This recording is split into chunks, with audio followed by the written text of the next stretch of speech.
This podcast is intended for mature audiences only. Listener discretion is advised, as the content may include strong language, adult themes, and topics not suitable for younger listeners. This podcast has no affiliation with any sports leagues or sports programs discussed on the show. The views expressed are those of the host and the guest, and do not necessarily reflect the views of any affiliated organizations. Enjoy the show. Yeah, so, mistakes happen. God damn it. Touchdown. Don't record while watching games. This is not a good time for you. You're going to say something, you're going to react. I'm a sports fan.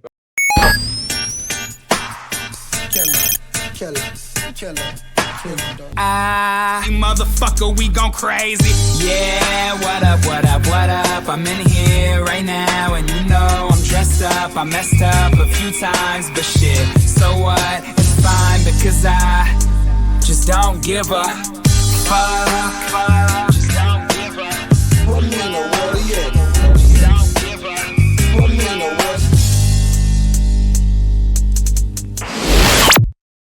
All right, it is September 20th. It is a Saturday, and we are feeling good. Thank God it's Saturday. Oh, yeah. We have a full slate of college football games. Ooh. We have WrestlePalooza. And for the people that don't know what the hell that is, it's apparently the fall times WrestleMania for the WWE. It's new this year. Like the fall equinox of wrestling. Yeah, so it's going to be in Indianapolis. Supposed to be a good time. There's some good matches planned for it. Brock Lesnar versus John Cena. Oh. Did we wake up in 2000? What the hell's going on? But you got some good stuff there. WWE actually announced yesterday to everyone's dismay that Saudi Arabia has purchased the WrestleMania. First one not going to be in the United States, and we were sold for oil money. Yep, won't be the last time either. I will say the wrestlers he took with him to the press conference did not look happy. Yeah. They looked like they hated their lives.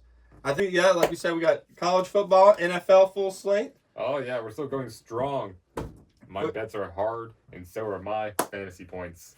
I thought you were going to say, like, my pecker. Because you're full day of college football, That college game day would. I didn't take Kansas. I did not take the Jayhawks. What? No, didn't take any. I don't think I took a single Bird game this week. I'd have to go double check. But not really a big Bird school fan. If your school is a Bird as a mascot, generally you're not very good. I mean, as you can tell from my past bets, I'm bird blind. I don't know what birds are what, if they're good teams or not. I just don't bet on birds. That's true. Remember that time you thought you were betting on Oregon and you accidentally hit the Gamecocks? Yeah. They look exactly alike. They're pretty much the same colors.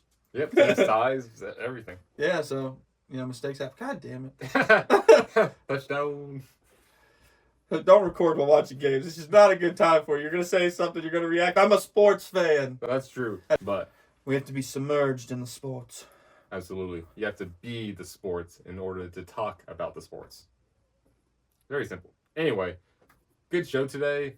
We're about done with the introduction. We're going to run to our next segment. What's our next segment, Jay? The water cooler. The water cooler. Okay. The water cooler. We will see you there.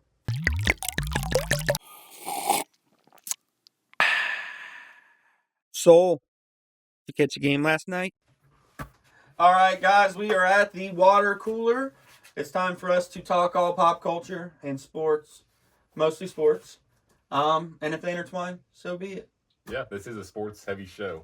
So that's what people should expect. Not like your average Steelers fan, which is a heavy sports fan. Much different. Those guys are just fat. Yeah, just on the scale. Mm-hmm. But I heard they do like talking about fashion. Oh shit, my mic's on this side. Have you noticed that you've never seen like a skinny Steelers fan? No, they just love eating food, I guess. Maybe it's the tailgating. They're just eating so much. More brats than they should. More bratwurst. Yeah. All right, Tommy, let's kickstart this thing here with... We'll start somberly and work our way up. Okay. Boxing legend Ricky Hatton, 46 years old, was found dead. They haven't released a cause yet, which is... We're not going to comment on it. But 46 seems young-ish. But he is a boxer, so he could have brain damage. It's definitely brain damage related. But we're just going to shine a light on his career. A hell of a career. 45-3. He had 33 knockouts. That's a ton. Lightweight international IBF champion. He was the WBA super lightweight champion. And also the IBO title. There's so many fucking belts in boxing. And then also 147, he was the WBA title holder for 147. I mean, 147 is a hell of a weight class. That's what Crawford was fighting out of this week, or his real weight class, and went up a weight and whipped up on old Canelo. Tom, did you watch that fight? I didn't. My whole Saturday was just football. I was just getting football just pumped into my veins. And then you just died out, passed out of sleep, because it was a hell of a fight, Tommy. You missed a good one, dude. It was the best boxing fight I've seen in 10 years. I'm confident saying 10 years. Oh yeah, because half the fucking boxing fights recently have been goddamn just circus acts. Yeah, spectacles. It wasn't since the Tyson Fury one that was an actual decent one. The Tyson Mayweather fight I know we talked about last week. It just pisses me off that it's happening. Yeah, like it's just a cash. It's nothing more than cash grab, a glorified exhibition sparring session, because there's going to be a no knockout rule. You know that. Yeah. Right off the bat, and then there's going to be no winner because it's 8 rounds, and Floyd Mayweather ain't going to risk a loss to Mike Tyson because then his record's tarnished with 1 loss. So at this point, having fight Spencer's fucking Stallone. It's a Rocky thing. I knew Rocky movie, but it's like live action. Like, I mean, it was always live action, but like live action, like you see him getting beat for 12 rounds. I'd watch it. I mean, I would definitely watch it. I'm a big Rocky guy, big Stallone-ster. What do you think the spread would be? His son killed himself. We'll go move on. Christ. We'll move on. That's kind of dark, isn't it? Jesus. All right. Shadir Sanders. It was released for some reason right before the game on Sunday by Adam Schefter that he told the Ravens he didn't want drafted by them in the 5th round because he didn't want to be back up to Lamar. But then gets drafted to the Browns, worst team, and is the 3rd string quarterback. He's behind 2 quarterbacks. On Sunday after the game, he said, I don't remember saying that. Where are you going with on this one, Tom? Usually Adam Schefter doesn't lead us astray very often. Rarely ever. I'm taking his word as the gospel. What he said is probably true. Shefty is a G. And I can kind of see the sentiment. Not defending the comment, but I can see that if you're behind Lamar, you're not going to see a lot of playing time. And he's young. He's 28. Exactly. Jeff Flacco's 70, 80. But if you're back up to anyone else in the league besides like Josh Allen or Joe Burrow, except now Joe Burrow's crippled, and that'd be perfectly fine. But typically, yeah, you're behind those young guys that are really good. You're not going to see a lot of playing time. Go to the Browns or somewhere like that. It's only a matter of time before you're seeing this. And there's also rumors that, so usually the 3rd string quarterback is the scout team quarterback. Like he's supposed to mimic the other team in practice, their quarterback. He's not even doing that. Oh. They signed somebody this week. He's doing scout team reps. Yeah, but so like, look, Shador is literally doing nothing. That's not true. He's filling up the Gatorade things. He's eating hot dogs. He's cleaning jerseys. I mean, you make a good point. Speaking of quarterbacks we'll never see play football again, Nico Iamaleava is said he is sitting out the rest of this season because he's going to focus on his mental health. Apparently, it's not good. I can see why. I guarantee there's a whole campus of students that were gaslit this whole offseason that they were going to actually have a competitive team, and they're 0-3. Yeah. I hope they can take their money back, which is legit. I mean that because he went there for money to play a season, and you're done in 3 games. Yeah, I don't know if they have contracts like that. They don't. I think that, and he's also the one that on his NIL deal last year said during the playoffs that he made it to that the NIL deal doesn't include payment for those. He was trying to get more money because he made it to the playoffs. Jesus. Yeah, they need to put rules on that whole thing. Yeah, it's going to get out of hand. So he also is able to be, I think they said this season may not count against his eligibility. He can come back again next season in the end. Why? Dude, he'd be at such a small school. I'd be shocked if a D1 program took him. Yeah. He's looked terrible. And I just don't know how anyone would want him ever again. And that's probably why he has to work on his mental health. That's the problem with the new NIL stuff. The little guys, the mediocre or slightly above average, those are ones that guys are going to not get picked up because they're not going to be worth the money.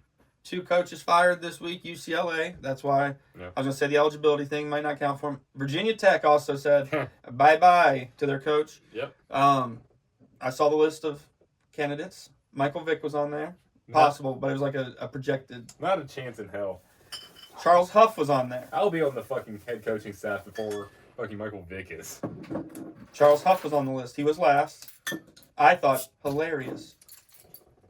But there's no way. No, they're not going to pull out. Yeah, they're not going to pull out fucking some dumbass out of Sunbelt after 1 season of hasn't done anything. I don't even know. I will say the projections were garbage because they also had Shane Beamer on there, which his dad did coach there for like 30 years. Yeah. But Shane is the coach of South Carolina Gamecocks, who are a good team in the SEC. Yeah. I don't think he's going to give up that better job for Daddy's old job. That would just be stupid. Yeah, not happening.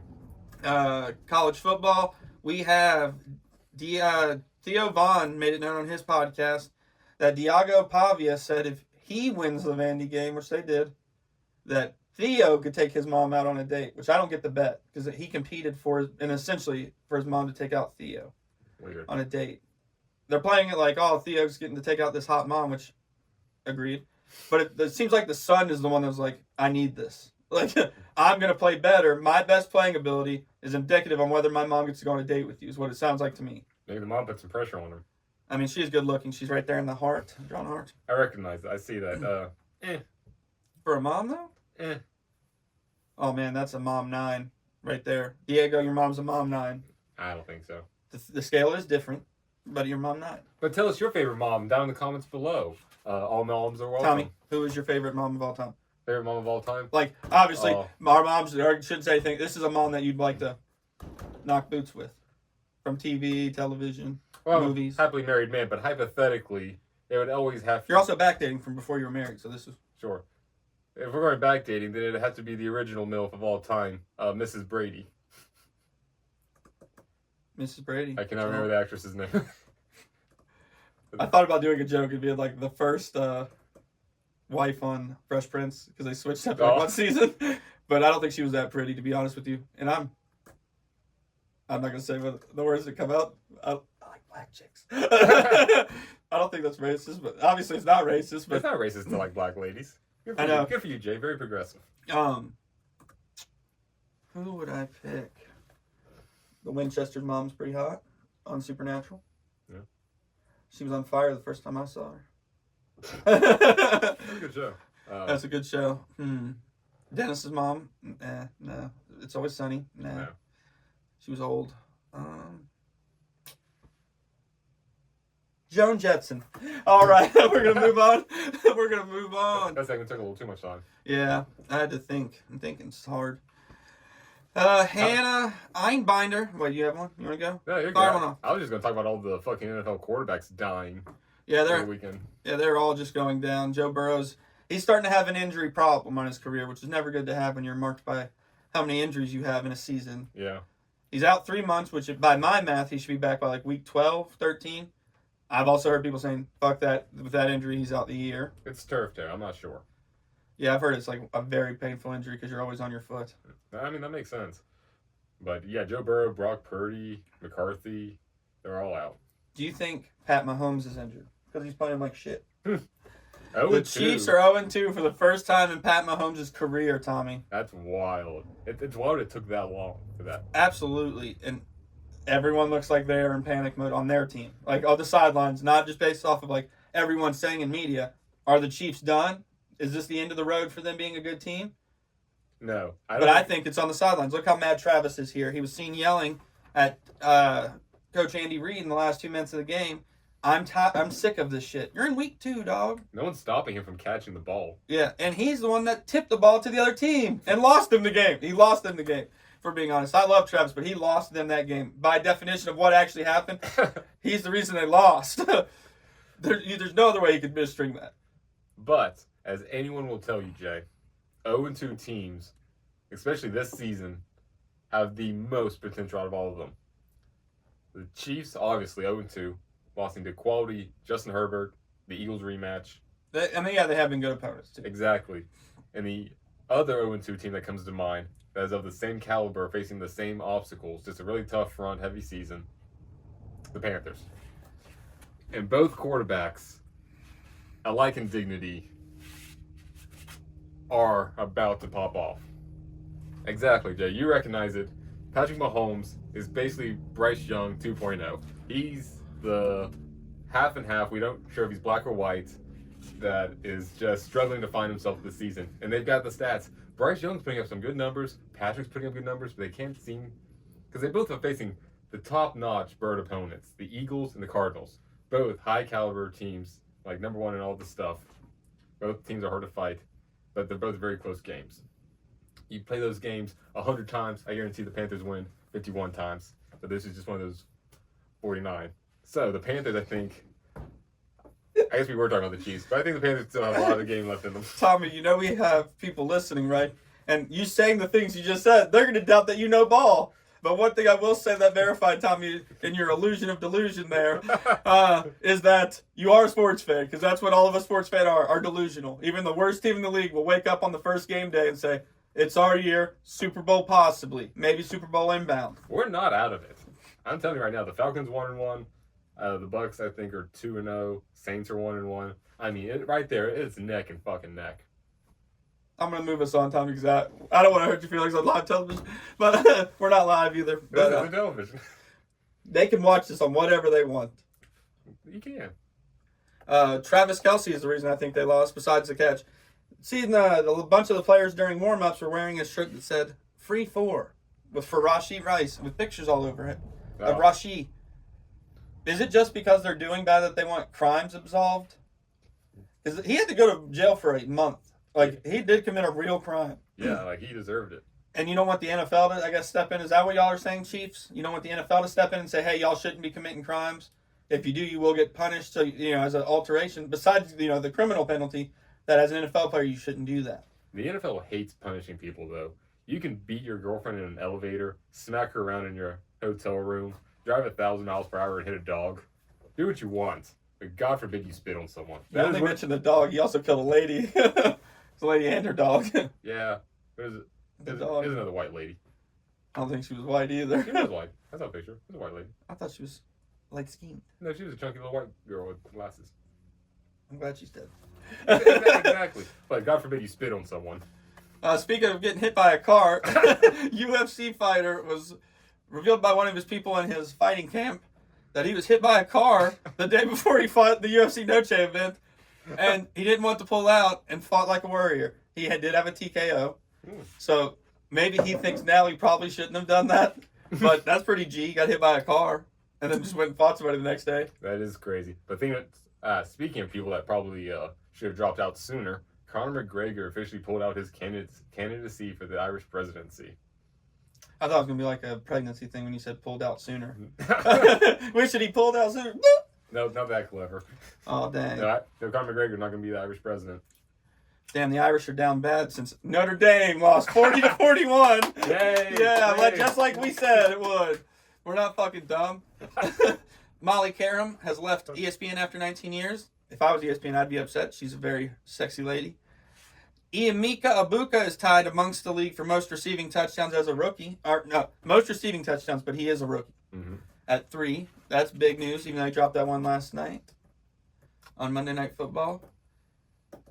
Justin Fields is in concussion protocol. Yeah, I think that's just because he's dumb. He probably forgot all his concussion questions. He's like, damn it, I was hoping they wouldn't ask. Who's my mom? All right. Dana White revealed on the USA 4th of July car that's going to be at the White House, the walkouts will begin in the Oval Office. Crazy that we're just letting fighters in there to film walkouts.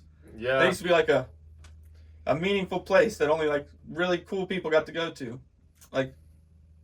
Not a thing just to be a landmark on a walk-in. Yeah, it kind of really takes something away from the country that we're using high-value fucking areas as stages for. And I'm just spitballing propaganda. here. If a terrorist wanted to get the closest he ever could to the White House, wouldn't that be the event? It puts him inside the gates. Oh, yeah. I think it's a cool event. It's a cool idea, but I think there's a lot of stuff being overlooked here. Honestly, if I was going to kill the president, not going to, but hypothetically, in a video game, if you were going to kill the president, I'd probably go to one of the UFC things because he's always there. He was at the one I went to. Yeah, and it's I bet it'd be really easy. It'd be easier to sneak in there and kill him than anywhere else. Me personally. Yeah. In a video game. Jadeveon Clowney signed to the Cowboys because they were missing Micah Parsons pretty bad. Pretty bad. Yeah. Played for y'all last. Yeah. That was something. Yeah, maybe that was something. Like most Panthers, he's gonna have a great career after he's gone. Danny Jones is reviving his career with a Manning-esque start to the season. First Colts quarterback to start 2-0 since Peyton Manning in 2009. Yeah. Y'all are a tortured franchise. First Colts quarterback with 5+ touchdowns and 0 turnovers in the first 2 weeks since Peyton Manning in 2010. Yeah. Daniel Jones has 588 passing yards through the first 2 weeks. And what's not listed up there, they've gone 2 games without punting once. Yeah, Danny Jones is on fire right now. Do we think it's going to end? There were spurts where he's good at the Giants. There's a reason that they signed him to a $100 million contract. Yeah. Colts, I hope, don't get caught in that same trap where they're like, next year, like, we got to pay Danny now. And then you give him $100 million and realize that he's not that good. But he could be good, but I'm going to say probably not. Better than their plan of picking up Arch Manning. It is better than that plan because he sucks. He's just not good. Maybe he can play Marshall next year, though. If he's trying to revive some stock or something. You know, I bet he would do fucking numbers at Marshall. Indianapolis was lit last weekend. This weekend, actually, before we move on, the Colts had a pretty rockin'. They have like the field suites that are built into the end zones, like behind in the ground. Pat McAfee was there. They had Adam Ray, the comedian, and Tyrese Halliburton all going fucking wild. That's cool. So I thought that was pretty cool. That'd be cool if you were somehow a normal person that could afford one and look over and just see all those celebrities and athletes. Oh, yeah, but normal people can't do stuff like that. Yeah, no, I think it's like a couple $1,000s for one of those suites. Wouldn't touch it. No, it's pretty cool. It has its own bar. It's a cool idea, but I don't know. That's cool. Speaking of Indianapolis, WrestlePalooza is this weekend, setting India ablaze for the second for the second weekend in a row. John Cena versus Brock Lesnar. Who do you got right now? Ooh, let's go ahead and do our picks because I don't think we have this for Blitz the Book.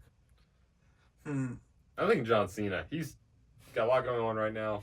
I think Cena, it's his farewell tour. They're going to give him some W's. He's taking some L's on the tour already, so I think they're going to give him some W's. Let's see. For the second fight, who's the other main event? Or not the main event, but in that card.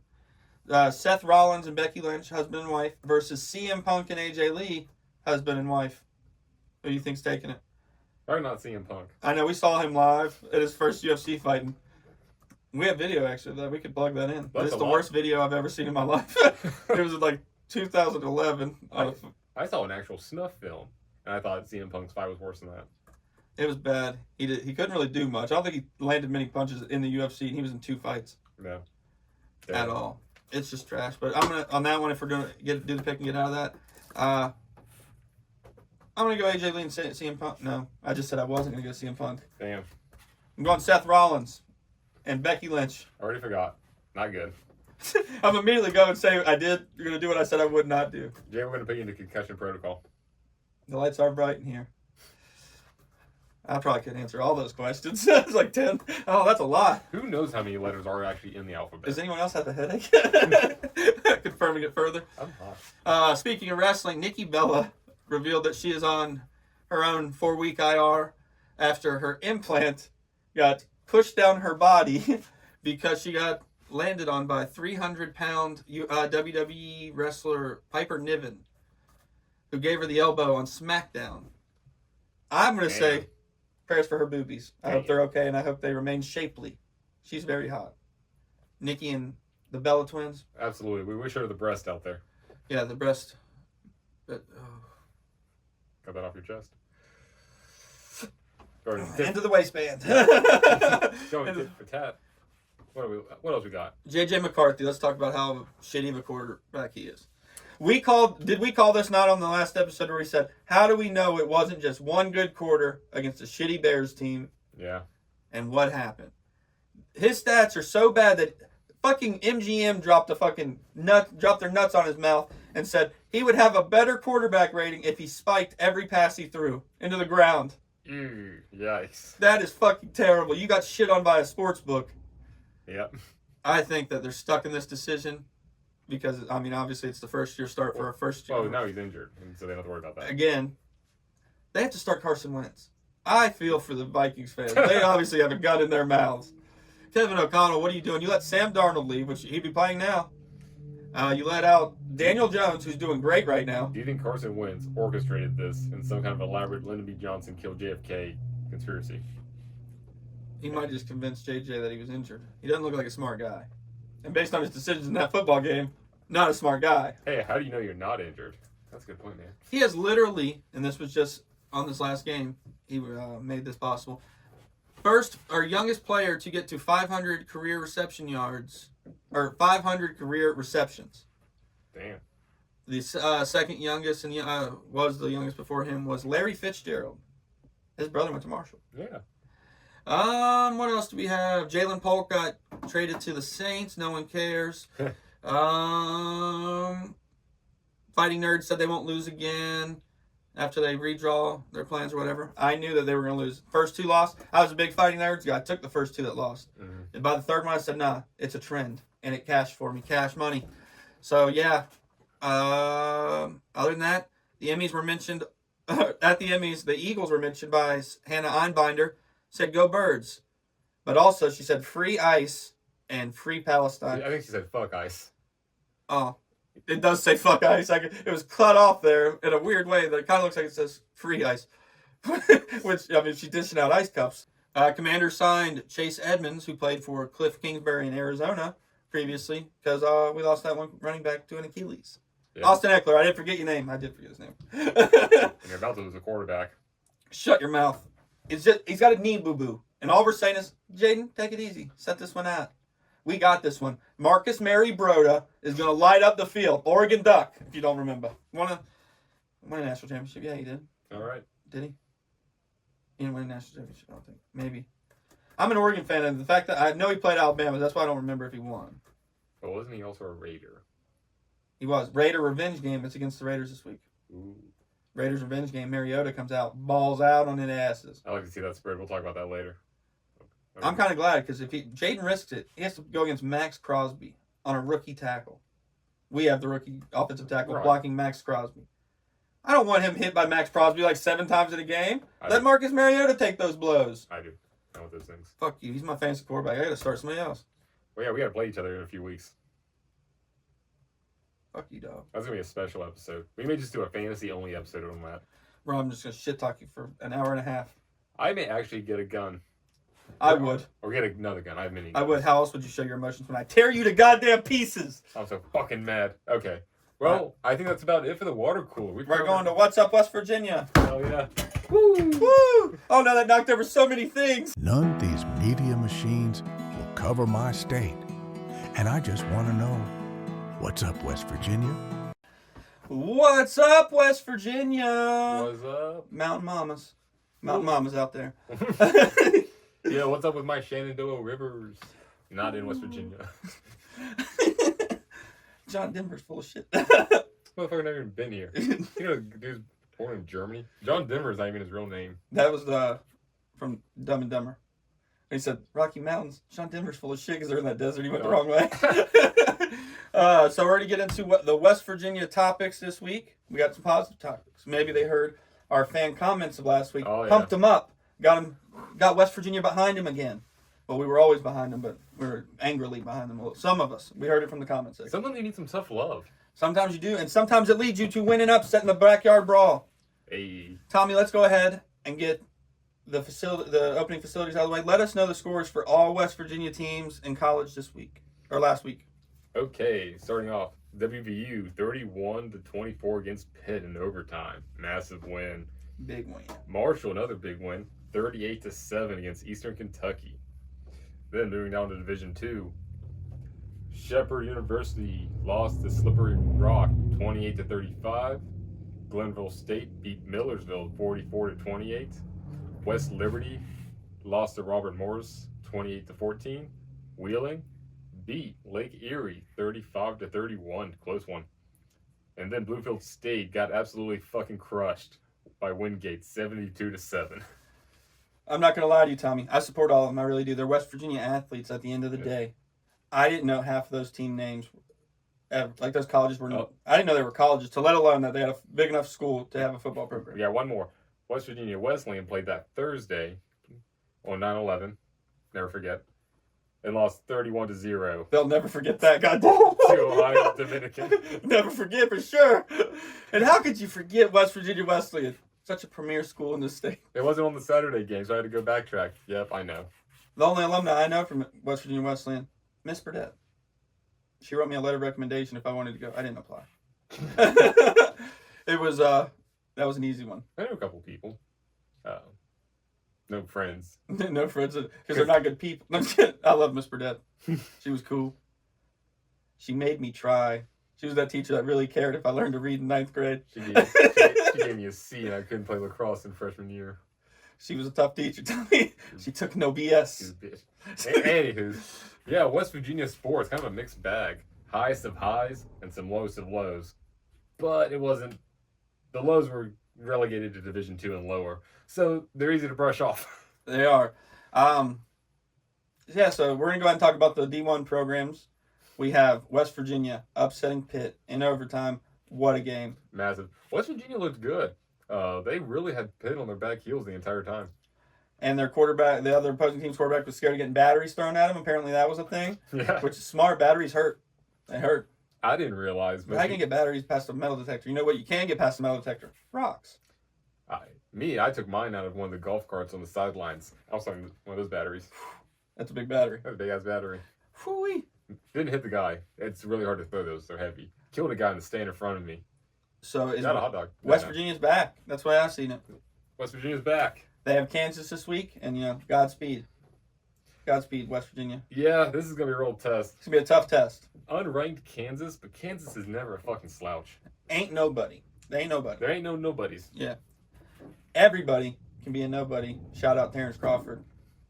He says that. Because anybody could be a nobody. Or you could be a somebody. That's the point of the whole quote there.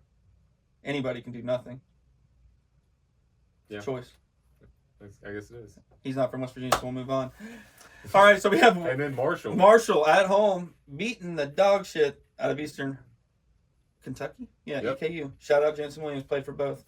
Yeah, Eastern Kentucky, proving that Kentucky schools don't deserve to exist. Colonels. I don't know what their mascot is. I think they're the Colonels, which would be hilarious. Because the KFC, Yeah. we're the Colonels. We're all Colonels. We make chicken.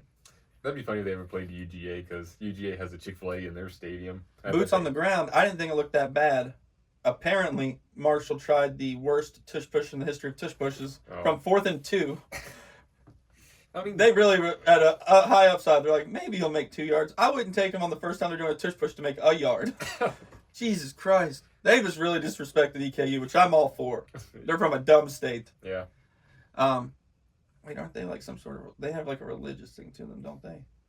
I would hope so, but even God himself couldn't help that team. Yeah, I think they have like a Bible course or something. Which, does people know you can become a preacher without going to college? You know you can actually become one if you just start a church. Yeah, that's true. Yeah, just get followers. If you're such a good pastor, they'll come. Exactly. And that's why Parlayin is also an official church religion, and all donations are tax deductible. You can see us on your nearest campus telling you can go to hell. No, we're not those guys. We do not go on college campuses anymore. In light of recent events, we have stopped going to college campuses. Before it's even started, the Parlay or Dice college campus tour is canceled. I'm going to say that right now. We had a massive thing. Millions of dollars invested in a tour across the country, visiting all the major campuses, like College Game Day. It was going to be massive. There were elephants, fucking pyrotechnics.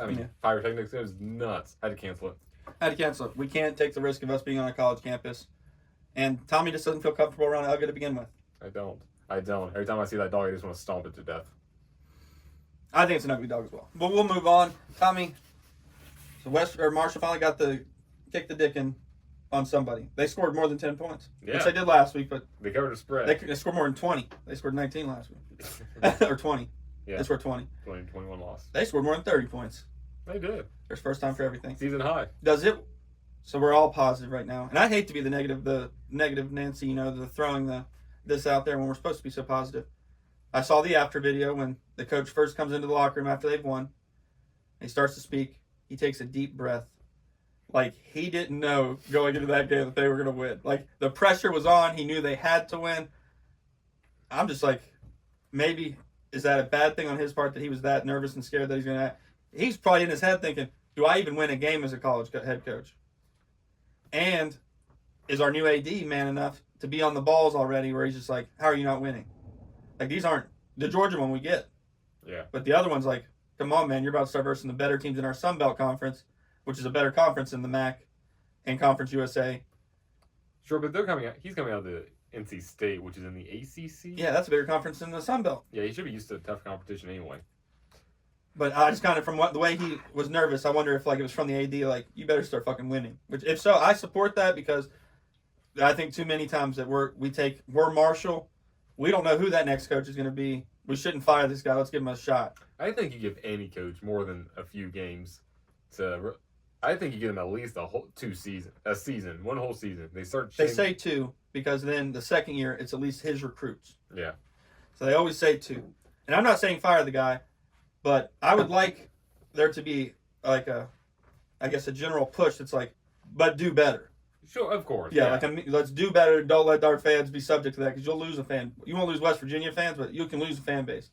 Yeah. Like no one will start going to games, and you got to like get those people to start going back to games when you start trying to win again. Like, just it puts us in a bad spot. It puts us back steps we don't need to take back right now. We need to move forward. We're moving forward. I agree. Even if you have to take a year and stall and do a rebuild, it seems like we've never done a proper rebuild because every fucking year we have a new quarterback crisis. And it's the same. Yeah, we haven't had the same quarterback 2 years in a row since Litton. Yeah, who wasn't good. Yeah, exactly. But other than that, I think everything's on the up and up. I was being a little negative Nancy there, saying like, is the pressure on him? Is he nervous? Is this position at Marshall too high of an ask for him? I don't think so. I think time will tell. He still has a lot to show. I know the last game, the 2021 loss, he probably third different starting quarterback. Probably should have throw that out there in 3 weeks. But yeah, we haven't had the same quarterback start a game yet. Yeah, they probably should have had that figured out already. Yeah, Del Rio Wilson, I think, or whatever his name is. Yeah. Sorry, guys, I don't remember I don't remember the Commanders' third string quarterback because I don't know who it is. Sam Hartwell got fired. Hartman, not well. Yeah, I don't know the Panthers either. Yeah, I don't know anything behind Andy Dalton. The Red Rocket. Red Rocket. All right. Other than that, West Virginia news. Geno Smith, our hearts go out to you. You had a great week 1 game. Fantastic. And we'll know you'll get back to that week 1 performance with your next week. Next week's a rebound game. No, it's not. It's not a rebound game. You're going to go down 2 weeks because the Commanders play next week. And I'm sorry, that's just a great defense. You know, we're going to realize that like you did the best you could do against such a stellar defense. Yeah, but the Washington Commanders are suffering worse fucking injuries than when the fucking smallpox played. It's a Marcus Mariota revenge game. I know it is. My boyfriend, the Duck, he's back. The Quack Attack is back, baby. And Mariota, Marcus Mariota, shout out to Wayne. He's going to light up the field. It's going to be insane. You're going to remember, who's that foxy guy who used to be a great college quarterback and had some good years on Tennessee with that light gray in his hair? He's aged. He's mature. He's the mature Marcus. The mature Marcus Mariota that they wanted in Atlanta, but they benched him. We'll see. They benched him for Taylor Heineke. Hell of a quarterback. Also was a Washington Commander. We'll see. We'll see. We have Hear Me Out next. Listen. Hear me out. Hear me out. What's good for you, good for the family, and good for the country? That's right, smoking cigarettes. I believe we need to bring back entirely smoking positive sections of sporting events and venues. Too long has the smoker been victimized in this country, and this is nothing new. We've heard this complaint a million times. Why can I not smoke in public, but people can drink, people can do other things? Why is smoking so villainized? And I agree. We're the land of the free. If I can buy a goddamn gun, go get a beer, I should be able to have a smoke wherever. And then, on top of everything else, having smoking-only sections makes sense. You're not hurting anyone else. If it's a smoking section, everyone has already agreed. There's a social contract where everyone's like, okay, we understand. We're getting these cheap seats, but we have the added benefit of being able to smoke whenever we want. We have that freedom, that delight. Honestly, you should offer it as a fucking premium. Not like a bonus. You shouldn't, because it's American freedom. And I know what everyone's going to say. Oh, Tommy, what about my health? I can't be next to a smoker. I'm a big old piece of shit. Well, get off your fucking high horse. You don't smoke all the time. You just have a smoke when you drink every now and again. And that's fine. That doesn't hurt you. That smoking doesn't have any negative consequences. It is perfectly fine. So, that being said, when you smoke at a sporting event, when you're drinking a bunch of beers, no negative health effects. Completely cancels out. So your argument that is unhealthy for the people around you is null and void. So, the only real argument is all the butts and stuff. And I agree. No one likes the little flickers and the littering, and that's garbage. That's terrible. I don't like it either. There needs to be those little stands of sand or whatever you put your butts out. Those need to be everywhere. God help me if I see some fucking littering or people just flicking their butts out. What garbage human fucking being do you have to be to goddamn litter? Like, littering is the worst crime on the earth. Like, I'd rather you go out and murder someone than throw out a cane on the side of the highway. We only have one Earth. But I digress. We need smoking back in sports because it's the fundamentals. It's what our traditions were founded on. Babe Ruth did not set a record of home runs sober. He went out there, drank a bunch of whiskey, smoked some cigars, and then knocked it out of the fucking park. And that's what they don't do anymore. I guarantee if you had Aaron Judge out there smoking a six-pack before he went, or smoking a half a pack, drinking a six-pack, and then tried to hit his home runs, he would nowhere be close to the record he has today. And honestly, it's a lot more difficult. And that's that little extra edge we have to add. And not to mention, I think my last point is, sports are meant to be enjoyed. You're supposed to, at the end of the workday, go and enjoy some sports, have the kiddos, have a good time, have a hot dog, a soda pop perhaps, and relax. And sometimes you want to have a nice little heater, little cigarette, and relax and enjoy. And for some reason, the government wants to tell you that's wrong. Well, I think it should be the opposite. I made my piece. All right, guys, hear me out. We are 3 weeks into the NFL season, and I have to say, every time Friday gets here after work, I'm getting that weekend feeling again, like something's going to happen, like the weekend is good. Even if I have nothing planned, you know what? I'll say this, even if I have especially nothing planned, because football is here. We are in the midst of it. We can finally start feeling the prolonged effects of not being as depressed. You're starting to be like, oh, this is what happiness feels like, because you have a full slate of college football. It's awesome. It starts at 12 on Saturday and goes till past 12. Last weekend we had games going on until midnight. It is just awesome. You go to bed watching football. You wake up Sunday. It gives you a little bit of space before the 11 o'clock Fox NFL Sunday starts. That's my personal program that I like to watch during that rock block. But sometimes I'll start at 10 with a little bit of the ESPN NFL countdown and then switch over to NFL Sunday football. It just depends. But it gives you time to get that lifting in the morning. I do leg day on Sundays. It's when you're closest to God. But you have, as soon as you get home, you don't have to wait. You got football starting at 1. You have time to, maybe if you want to invite the boys over, if they needed to go get some brewskis, they have a little bit of leeway to get there by 1 o'clock, not be late for kickoff. And sometimes you're just, able to hold up in the studio. You got 3 or 4 games going at once on different TVs, maybe more if you put on our big screen a multi-view. You could probably fit four at least 32-inch screens on that thing. And we could have every game going and just time with the boys cheering football on. I beg to differ, or I would challenge anyone, let's go that way. I would challenge anyone to tell me a season where you feel that good that the season is just on right now. Like, I'm sure that there'll be some diehard soccer fan that's like, I can't wait for soccer to start. It feels like it never ends, to be honest with you. There's always soccer to watch in some form or aspect of the sport. Football, you have it for like 9 months, 8 months, at least 7 months, 7 to 8 months.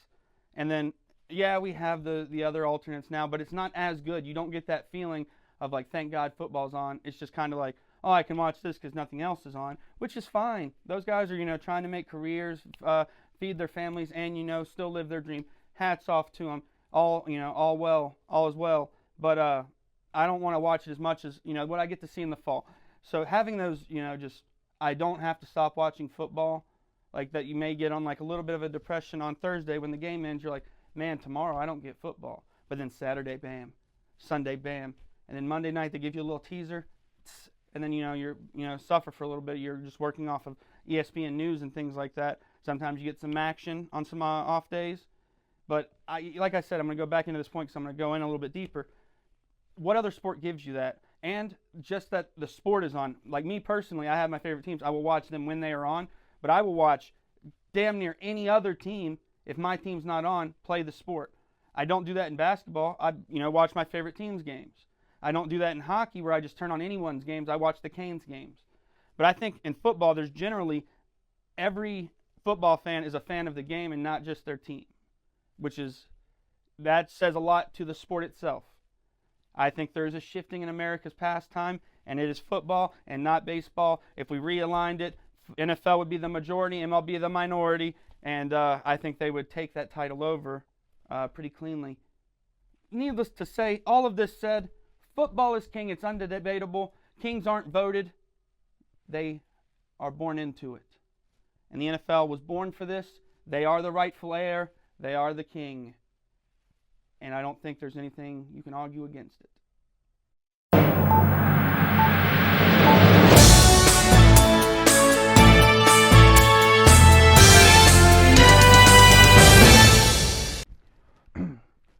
U.S. sprinter Fred Kurzer wasted no time signing with the controversial Enhanced Games happening later this year. After being served a 2-year ban for doping, this brings forward a new slogan for the Enhanced Games. If you can't cheat 'em, join us. In headlines this week, French rugby star Bertharmu has been given a 12-match suspension for biting their opponent at the Women's World Cup. Between this biting and the spitting this year in sports, it is shaping up to be the kinkiest year in sports since 1997. In news you're not sure you heard correctly, the Cowboys owner Jerry Jones hopped on 105.3 The Fan to define what the term glory hole meant, this being after Jadeveon Clowney's agent wanted to see if their definitions were the same. Jerry Jones described the term as a term about striking oil, but submitted this picture with his explanation. In terrifying quarterback news, Joe Burrow, Brock Purdy, and McCarthy of the Vikings are all suffering from injuries that will see them missing several games this season. So far, this season has been devastating for quarterbacks. In fact, quarterbacks haven't seen a season this devastating since Antonio Brown learned how to Google home addresses. Just this week, Clayton Kershaw of the Los Angeles Dodgers announced that he will be retiring after 18 years with the organization. This monumental milestone puts him in the list of some of the greatest Dodgers of all time. Who are some of the greatest Dodgers of all time, you ask? How about O.J. Simpson, Muhammad Ali, and Aaron Hernandez? In news you're trying to stay awake to, Sydney Leveron has broken the U.S. women's 400-meter record with an impressive 48.29 seconds in just the semifinals, marking the fastest a woman has ran outside of trying to escape Tyreek Hill. This week, Arizona Cardinals quarterback Kyler Murray lacked any kind of general awareness when he posted an Instagram photo with his pet, a pit bull, while wearing a Michael Vick jersey. For people unfamiliar with the absurdity, it's like wearing a Deshaun Watson jersey to a massage therapist and leaving after not cleaning up your sploosh juice like you're wearing a Justin Tuck jersey. Former NFL superstar Tom Brady is set to play in the Saudi Arabia flag football tournament alongside current and former NFL stars and coaches. Because if there's one thing that Saudi Arabia knows best, it's ruining anything. Blitz the Book! All right, folks, we are getting to our college portion of Blitz the Book, college football. We're going to start here with Texas Tech versus Utah, kicking off at noon on Saturday. We have the 3-0 Texas Raiders versus the 3-0 Utah Utes, 16 versus 17. We have the spread here at plus 3.5 toward Texas Tech, and money line plus 145 to Texas Tech. Matchup predictors obviously in favor of Utah, the favorite, 65-35. And let's look here at the statistics. Damn. Texas Tech's quarterback's kind of going off. 11 touchdowns on 1 pick, 900 yards. He's kind of figured it out, it looks like. But Utah has 5 sacks with 1 guy. And Texas Tech's leader in sacks has 2.5. So that means the defense is probably a lot better toward Utah, especially if someone's dropping back as much as Texas Tech is. Well, we've said all that, Tommy. Let's go ahead and just get into it. Where are you leaning on this one? This one's tough, but I have a personal philosophy of not betting on Texas Tech unless it's basketball. But, man, Utah's tough, and I don't think typically Utah has a shot of killing anyone. But here recently, I definitely have to take Utah for the killing blow. But I don't feel confident in the spread. I'm taking Utah Utes minus 170, money line. On this one, I kind of want to go toward Texas Tech just because of the passing proficiency that they've shown so far in their games. 900 yards is pretty impressive in 300 yards a game. But what really catches my eye here is everything's telling me if Utah's defense may be rocky, then it's an over game on the score. I'm thinking under. Am I reading this right, or do you get more money by taking the Texas Tech spread plus 3.5 versus the money line? No, it's plus. Texas, the money line's plus 145. I mean, like the Texas spread. It's minus 115. Yeah. Plus money is always where you want to be. Yeah. Plus 145. But no, I think taking Texas Tech Raiders plus 3.5 is actually the best bet. Yeah, that's where I'd lock that in. I switch. I'll bet on that with you. I'll lock that in. And I think separately, under 56.5 is where we're going to go, because I think we're expecting a slobber knocker here, and I think it might be a little bit slower than we think. You never know with the matchups that don't happen often. Yeah. Which I think is supposed to happen now more. I think Utah's in the Big 12 now. I wish they honestly would do a lottery system where you pick out every random team from the college pool, and that's your schedule. Maybe you get Alabama. Maybe you get LA Tech. It'd be fun. All right, guys, and next we're going to go to the battle for Oregon. Used to be a big rivalry when they were both in the Pac-12. They are not now. It is an in-state rivalry. And sometimes you got to root for those to come back. Yeah. Like WVU Marshall, we hope that happens. It's good for the state. Friends of Coal Bowl. Maybe we come up with a new name because Joe Manchin thought of that one. Friends of Skull. Friends of Skull Bowl. People love. Actually, I probably met more Copenhagen guys in West Virginia than Skull. Yeah, I think winter Copenhagen. I don't dip. We don't dip. But I think Copenhagen is like the fan favorite. Sounds like fancy to them. It does. It has multiple syllables. Do you have that Copenhagen? Something like that. Oh, y'all. Das is good. And honestly, on this one, unlike the gays over at Notre Dame, I'm going to have to stick with some Beaver on this one. I think plus 34.5 is the way to go, because the Oregon Beavers always find a way to piss off the Ducks and keep it within a spread. I don't care how good Oregon is, because they're always fucking better, but they always keep it close. It's like the Michigan-Ohio State. Sorry, Jay. Got to take the Beavers. You're wrong, and here's why. Because I am taking Oregon plus 34.5. This is easy money. That Oregon State don't stand a chance. They haven't beaten people who are not Oregon. They haven't beaten anybody. They don't even know what it's like to win. So Oregon does know what it's like to win. They know what it's like to beat the fuck out of people to near death. So I'm going Ducks here. I've heard Ducks are the assholes of the animal kingdom. Have you ever heard that before? Never. We're assholes. I've never heard that. I'm going Ducks here.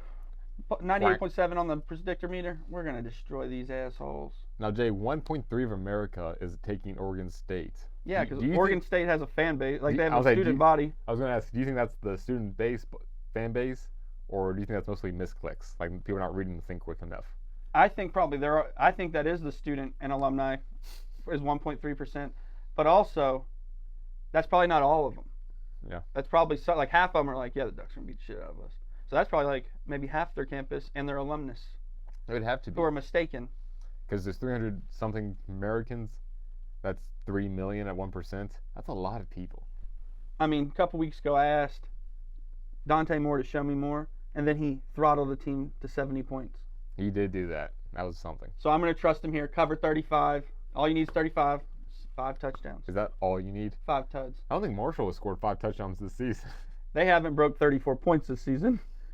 So they cannot cover a spread of 34.5, maybe 20. No, they scored 50-something combined. Doesn't matter. No, I meant in one game. I know, in one game, definitely not. Yeah, no, they haven't been up to the 35s yet. They've been to 33, I think. Any day now. Anytime now. We're not. Well, Marshall's got it all. It's on the up. You can only go up from here, they say. Yeah, I'm a positive guy. We're going Auburn. War Eagle. It's funny, the name of how they got the War Eagle name. We'll probably do that as the... How did they get it?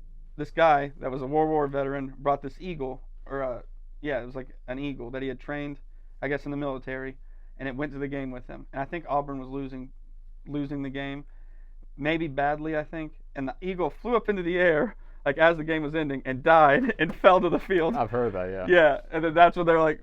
But I've heard other stories that they use War Eagle because they have eagles on campus. Kind of like Marshall has squirrels. They're just all over the place. So it's like a sanctuary for eagles. Kinda, yeah. But they're actually the Auburn Tigers. I know. How bad do you have to have 2 names and be ass at both of them? You make 2 names look bad. All right. Tony the fucking Tiger. And then we have the Oklahoma Boomer Sooners. We have them at a minus 7.5 favorite. It has inflated since time has progressed throughout the week. We also have an over-under of 47.5. Auburn gets a plus 210 money line bet. Matchup predictors going 65.3 to the Oklahoma Sooners, while Auburn 34.7. Do you think that some of that's like Alabama fans that are just like, we can't root for our own team? Oh, no. I know exactly who those fucking people betting on it. There's not that many slow people in Alabama, Tommy. I know which group you're talking about. Okay, maybe there is. I'm saying Hims can help because this bet can't come any sooner. And I'm telling you, the Sooners are going to be coming. They're going to come all over the place. They're going to come in the end zone. They're going to come on the field goals. They're going to come in the locker room. I think Sooners minus 7.5 is a lock. I do not like Texas Tech. Don't bet on Auburn unless it's basketball. Just don't do it. Or they're playing Alabama. And they are doing neither here. Don't see it. I want to say my problem is I want to say I agree with you, but you said a lot there. A lot that I don't agree with. The only part being what I agreed with is Oklahoma minus 7.5. I'm going to take that. We're going to lock that down, minus 7.5. John Mateer is a front runner in the Heisman for a reason. He is showing us everything here. He got 944 yards, almost to 1,000. Does have 3 picks. Don't love that a lot. But he is ready to go.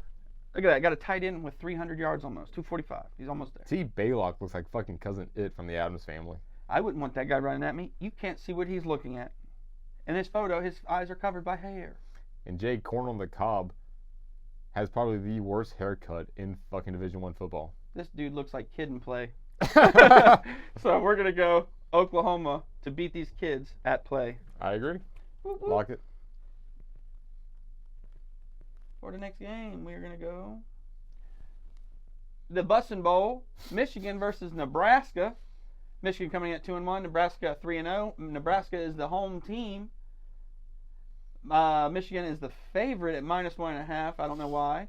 And moneyline minus 130 toward Michigan. I know why. The matchup predictor, damn near even, 49.7. The America's favorite at 50.3 is Nebraska. Tommy, tell me if you're willing to bet on the worst coach I've ever seen coach the Panthers, Matt Rule. Yep. Matt Rule. Like an R. Kelly. My mind's telling me no. But my body's telling me yes. I'm going to have to take... Fuck. I'm going to have to bet on Matt Rule in this one. Nebraska at home. Already 3-0. Go Big Red. And Michigan. If it's not Ohio State... I don't have much love for them, and they don't have much skill. Pat Mahomes Jr. is at 800 yards on the year, 8 touchdowns, no picks. Very Mahomes-like. It is his cousin that looks. He tries to be just like him. Yeah. He has the same haircut. I see that. Yeah, and he even does the hand thing that Pat Mahomes does in between plays. But he also still looks like a State Farm agent. Also, Pat Mahomes, sponsored by State Farm. Yeah, that was the joke. Well, now people out there, they get it. Thank you. All right, everything else is pretty much even except for Raiola being a little bit more impressive with 8 touchdowns, no picks. Bryce Underwood, 2 touchdowns, 1 pick. His coach thinks he's Batman, though, which makes me think their coach is retarded. He could be. What do you think, Nebraska or Michigan? I hate to bet on Matt Rule. He was such a bad coach. Yeah. Even the past 2 years, I'm like, Matt Rule's a fucking joke. I think he has the better players in this one. I still think he's a bad coach. But I don't even. Michigan's coach ain't great either. Jim Harbaugh left, if y'all didn't recognize. I'm gonna go Nebraska here, and I'm regretting it as in my soul. Sure. But I'm gonna go Nebraska here. I'm going with my head, not my heart, because my heart says fuck Matt Rule to death, and not fuck him till he dies. But I hope he dies so much, and I just happen to say fuck to emphasize that. Jesus Christ.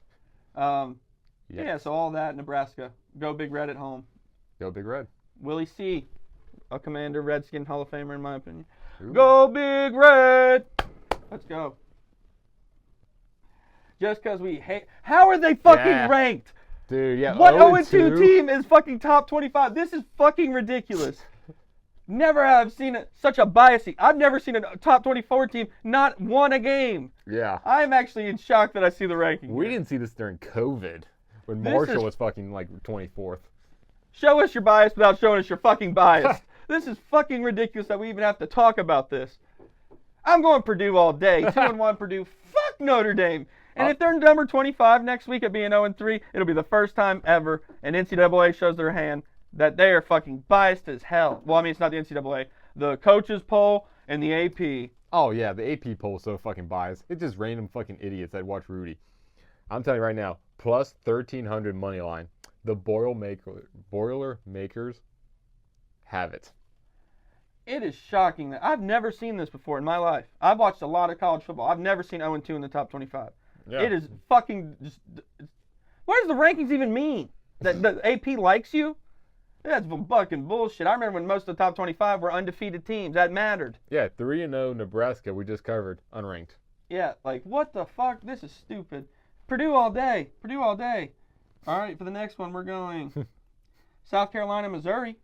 South Carolina is 2-1 versus the ranked 23 Mizzou, 3-0. The Miz. I am leaning toward plus 9.5. I'm leaning toward the Gamecocks plus 9.5. I agree. I was almost leaning toward upset possibly, but 9.5 is money. That's all day. Yeah, that's 2 scores to South Carolina. I know they're at Did home. Sellers get hit by a car? No, it says they prepared for him. The problem is they are at home, but that's still 2 scores at least. I can't imagine Missouri has that many fans. Maybe Tom Sawyer fuckers. You never know. Man. I mean, they used to like the Rams. Now they can't. Because not Missouri no more. I couldn't like the Rams. You can't pay me to like the Rams. Well, I guess in Missouri, all Kansas City fans, because there is a part of Kansas City in Missouri. No, Kansas City is in Missouri. And they're a part of Kansas City that's in Kansas then, too. I think there's a separate Kansas City, but the good Kansas City is in Missouri. So they're all Chiefs fans. Yes, 100%. It's a good fan base. They win games. They know what it's like to win. Yeah, but I'm going Gamecocks plus 9.5. I'm taking it too. I think Gamecocks got screwed out of the rankings. Yeah, they took a loss, but fuck, there isn't. How are they 2-1 and fucking Notre Dame 0-2? I agree. SEC versus an unconference school shouldn't even be considered. Whose dicks are they sucking to get this fucking shit through? Bobby Huggins knows exactly what's going on. All right, we're doing this next one, even though it has one really highly ranked team and one team who's been an absolute failure to their fan base. An in-state matchup in the Gunshine State, because it looks like a gun. Hello. A little bit. Looks like a dong, too. I heard it in a rap song. In the Gunshine State, Miami versus Florida. Oh, I get it. Like sunshine. Okay. Yeah. Florida Gators are coming in as a plus 9.5. See, I hear this plus 9.5, and I said, should have been more possibly. Maybe. We'll get into it. I don't want to give away my hand yet. The over-under total is 51.5. Gators coming in as a plus 280 underdog as the away team. Matchup predictors going 75.2% to the Hurricanes, 24.8% to the Gators. Tommy, are you going with the 24%, the minority, or are you going to be with the majority and pick with the Miami? Well, this is interesting because Florida is suffering from bias, where they lost to South Florida, but South Florida also beat the hell out of some other teams, like quality teams. So it's not out of the realm of possibility that Florida's good, and they got dunked on. Kent State did it last year. Not Kent State, Kennesaw State. Won against Georgia Tech and a few other teams no one saw coming. I see this as the same thing. Florida Gators aren't bad, but Miami is good. CJ Lagway has more picks than touchdowns. Sure. Some of the best teams in the fucking NFL have quarterbacks that aren't performing to where they... I would almost say this, Tommy. With 6 picks, he's so good, he can throw a ball that anyone can catch.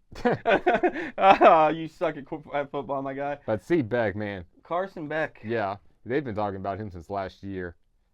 800 yards. Former Georgia quarterback. I think he'd take Miami. I agree. He followed the money, and the money is there. He actually followed some pussy. He was dating one of the Cavenders. The NBA team? He's dating one of the fucking Cavaliers? The Cavenders. Oh. The twins that played for Miami. I think they might have transferred because they broke up. He didn't, though. He stayed there. He knew the value of where he was with the former Oregon coach there. So that's why he's good. I'm taking the Hurricanes, minus 9.5. Going Hurricanes, minus 9.5 here as well. That is our lock. And come on, Carson Beck, don't let us down. He hasn't let me down yet. I've bet on them multiple times this year. I bet on him against Notre Dame. Won that money. Money. Easy money. I hope they get a shot at Georgia. That'd be pretty cool. Revenge game for old Carson. I think he's better than Gunnar Stockton. Gunnar Stockton hasn't shown me anything. Possibly. All right, and we have Indiana Hoosiers. Hoosiers versus the Fighting Illini, which I don't know what the fuck that is. We have the Fighting Illini coming in at plus 6.5 versus the Hoosiers, who are the minus 240 favorite on the game. The country is coming in at 62.8 for the Hoosiers. The over-under, 52.5. Didn't say that part. And I think statistically they're on. My God, they're close. No kidding. 1 yard difference in passing for the quarterbacks. 5 yards in between their rushing yards. 10 yards in between their top 2 receivers. Yeah. Evenly matched, to say the least. It's like opposite world. Evil versus good, like exact opposites. Like a bizarro world? Like a bizarro world. A yeah, bizarro world. You get it. But the question is, which one is Superman and who is Bizarro? I'm thinking Illinois. I've always thought Indiana was like the evil Illinois anyway. What's that devil on my shoulder? Fuck the Illinois. What's that heaven guy? The Hoosiers are cool. Oh, it looks like they both agree. I'm going with the Indiana Hoosiers here. And to be the higher ranked team, I thought the odds don't reflect that. They kind of agree with me. Am I an odds maker? I'm thinking plus 6.5. You could be. But the odds are, you're wrong. They inflated from minus 4.5. I think they're seeing what I'm seeing here, and that's that Indiana Hoosiers are a far superior team. But they're not minus 6.5 favorites. Swapping right there, Tommy. I'm agreeing with you. We're going to lock in plus 6.5 to the Fighting Illinois. But if you want to do this, I've done this before. Plus 6.5, take Indiana Hoosiers money line, locks you into a gap, and it usually does all right on the parlay. Not bad. So you have. I like it. Yeah, you have that little gap of points you need to land in. I like that bet, to be honest with you. But for the lock, we're going to go plus 6.5, Fighting Illini. Is Marshall the one with the little wizard boy? Is Marshall the one with the guy from Dazed and Confused? I mean, isn't that the interstellar fellow? All right, Tommy. We have the Marshall Thundering Herd. I don't know if we have any fans of that team on the show. Maybe alumnus, possibly. Members of the Thundering Herd. There's an alumnus among us. The former Marshall Maniac member here. We're all in on our boys here. Versus the Middle Tennessee Blue Raiders. We know that's a good program. I'm going to be honest, Jay. I'm taking Middle Tennessee plus 2.5. In my heart of hearts, I agree with you. I'd love to be wrong. This is one of those ones I'm going to take it by a single bet. I don't want it to ruin a parlay. I want Marshall to win.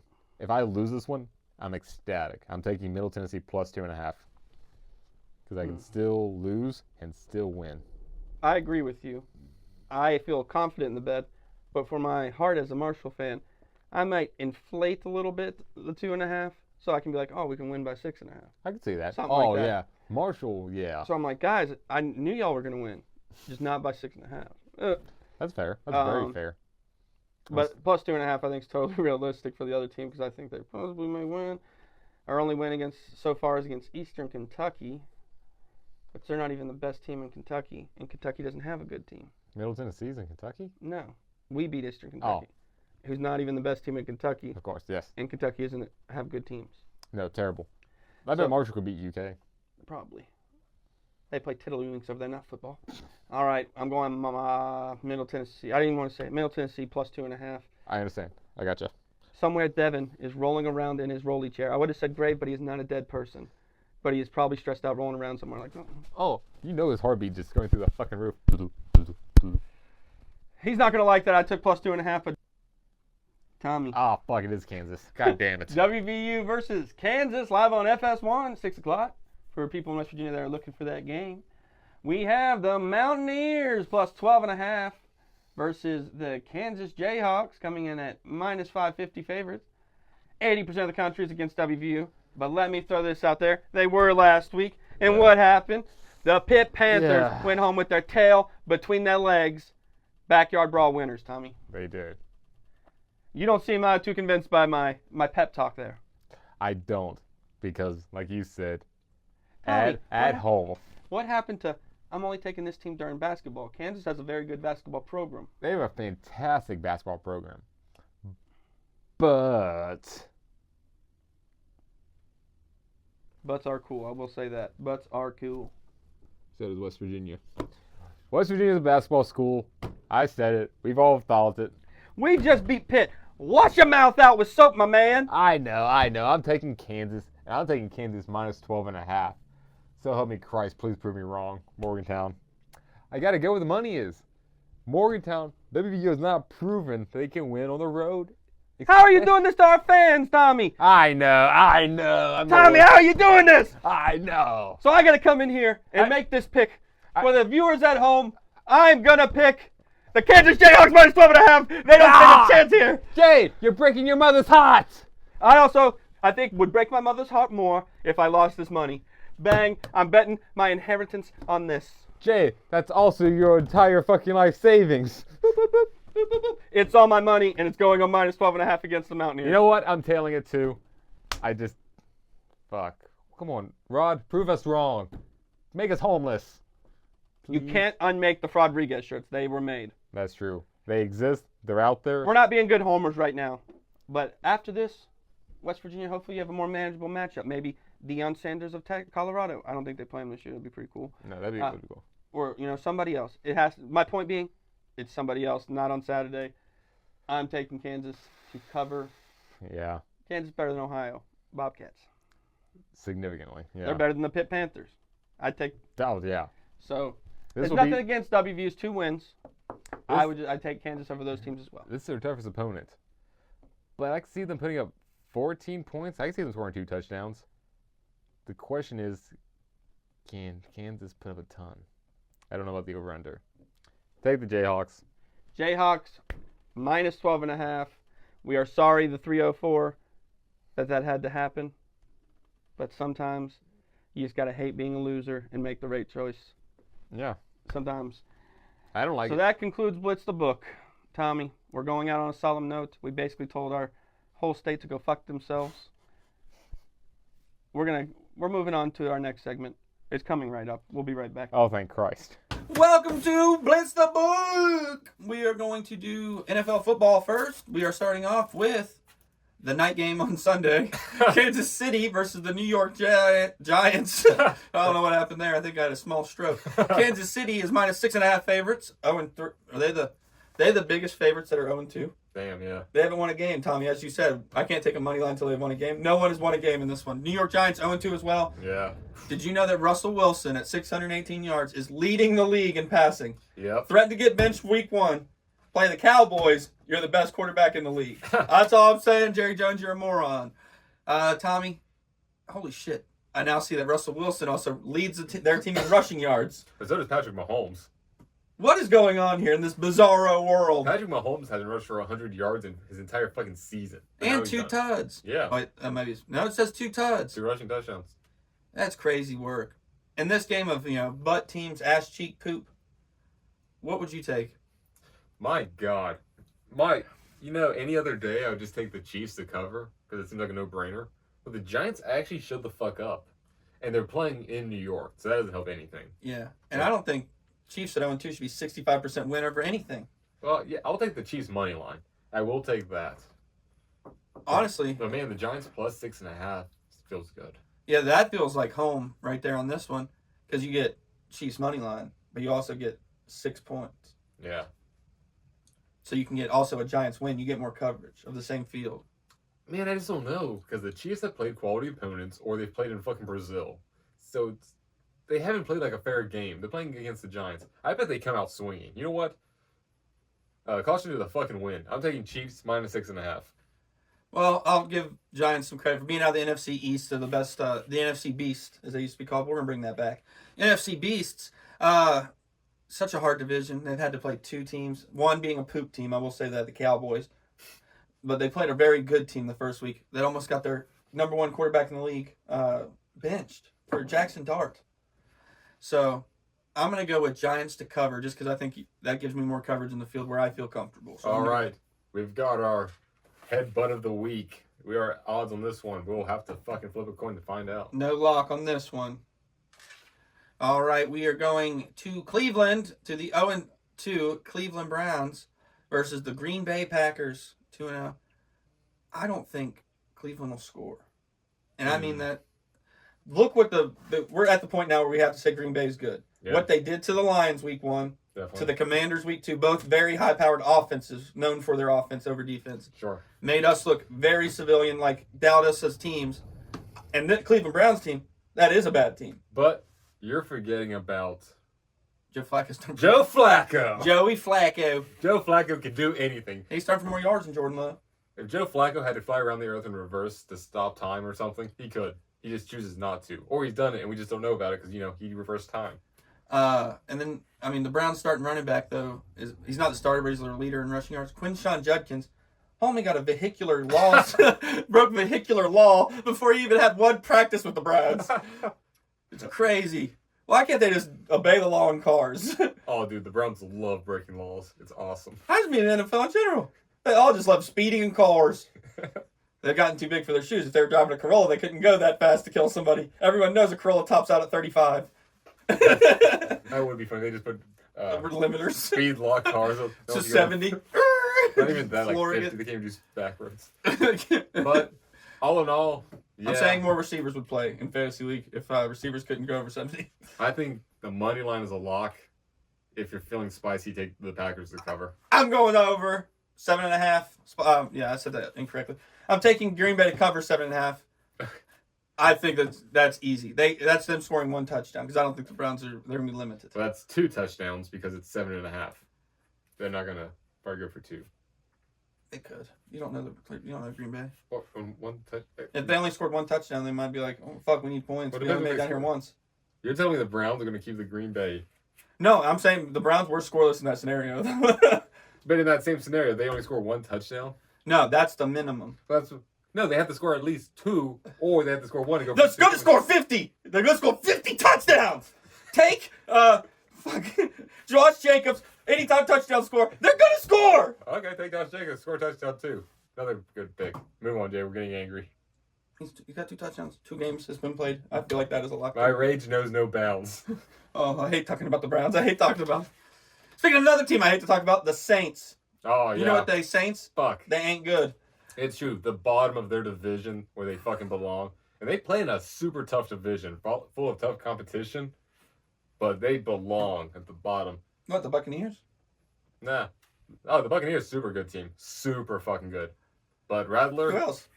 The Falcons are 2. No, they're 1-1. No, the Falcons are 1-1. It's only week 2, and the Panthers there are the third best. You're the same rank as the Saints. Dude, the Panthers are the third best team. Even you can't say it. Doesn't matter. And speaking of Panthers, Sammy D for the Seahawks versus Saints. Hell of work in there. Yeah. Sammy D. Oh man, he's 1-1. I didn't think he did very good week 1. He did. I didn't think he did great in week 2, but they got the win handedly over the Seahawks or over the Steelers. Yeah. Which Steelers week 1 we thought this is a good team. Aaron Aaron Rodgers did not look good. Steelers offense was a pretty good team. Steelers also put up like 30-something points against them. But this one, I'm leaning 7.5 plus for the Saints. I do not think the Seahawks. Sam Darnold can only do so much. I think we're going to just clash heads here all the way through. No locks for this whole episode. There's no spoiler. That's a guess. I'm going minus 7.5 here. I trust the Saints. That defense is good. That's another one kind of like I was in the last one. Mm-hmm. Their defense is so good. I don't know if the Saints score much at all. I don't think Spencer Rattler's a good quarterback. Rattler has 3 touchdowns and is 52 for 80. Let's blow that up to 100.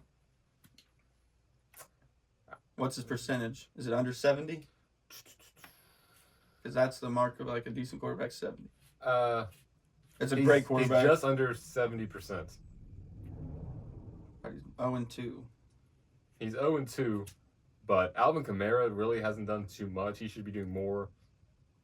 I'm not saying they're perfect, but I'm saying 2 scores in this game is a lot. And I can see the Seahawks kicking a field goal to win it. I'm going to go Seahawks at home. I'm going to stick to the minus 7.5 Seahawks at home. 12th man. Oh, you're wrong. That's fine. I mean, fuck you.